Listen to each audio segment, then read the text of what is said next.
mostrar como um projeto constituído desde o início do neoliberalismo era a ideia de construir uma governança, uma espécie de uma governança global, a construção de instituições, organismos e leis internacionais que permitissem blindar os mercados, sobretudo os mercados globais, os mercados internacionais, da interferência política dos Estados nacionais, tendo como horizonte de preocupação, principalmente, proteger os investidores de capital de demandas democráticas por uma equidade redistributiva ou de justiça social.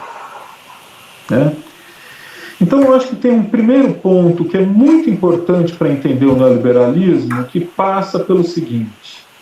Em primeiro lugar, apesar do neoliberalismo ter ficado conhecido pela sua oposição ao nazifascismo, né, sobretudo o livro do Hayek, né, o Caminho da Servidão e tudo mais, o neoliberalismo, como projeto intelectual, ele se constitui ainda antes disso como reação à democracia de massas do século XX.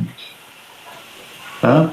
Vamos lembrar que autores como Mises e Hayek, que viveram na Viena da década de 20, eles viveram numa época de um experimento de uma gestão socialista municipal. Né? Num contexto em que a vida dos trabalhadores melhorou muito, mas que, digamos assim, as classes capitalistas da Viena dessa época, como eu posso dizer, sofreram, acho que é um pouco demais, né? Mas elas tiveram que ceder mais nos seus interesses para conceder melhorias de vida para os trabalhadores.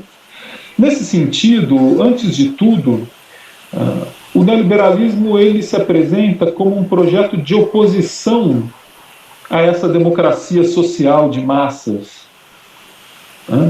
Como é que isso vai se expressar de saída num primeiro nível, uma primeira escala que a gente pode discutir o neoliberalismo, que é uma escala global, internacional, né, que é justamente o que esse livro do Queen Slobodian discute.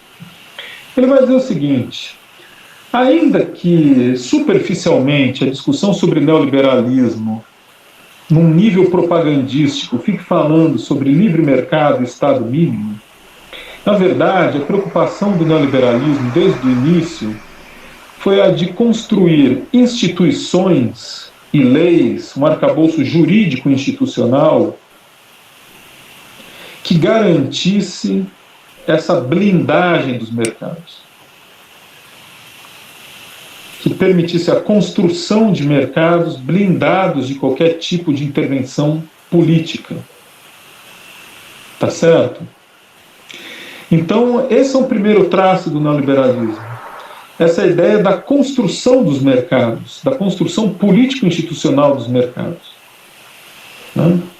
Do encapsulamento dos mercados, do insulamento dos mercados. Então, os mercados têm que ser vistos, antes de tudo, como construções.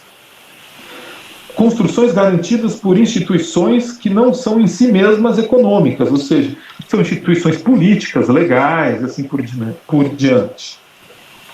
Tá?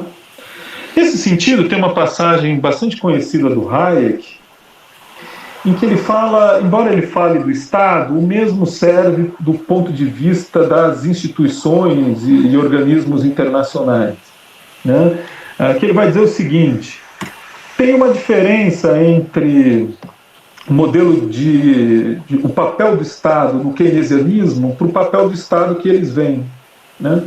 Enquanto o planejamento do keynesianismo é um planejamento com o Estado interventor na economia, no caso do papel do Estado que os neoliberais preveem, não se trata dessa espécie do Estado como uma espécie de motor da economia, mas o papel do Estado é outro. É o papel de garantir a construção dos mercados e garantir a concorrência dos mercados, que haja concorrência nos mercados.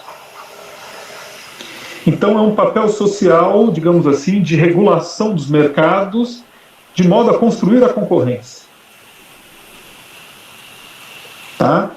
E a gente pode dizer que, pelo menos no âmbito da construção dos mercados globais, o Hayek participa com um grupo de alunos dele, que ele vai chamar de Grupo de Genebra, se eu não me engano, que é um grupo que vai se articular justamente para construir instituições internacionais e um arcabouço legal que vai garantir, de certa maneira, não, se não exatamente a competição, pelo menos a proteção dos investimentos capitalistas no nível internacional.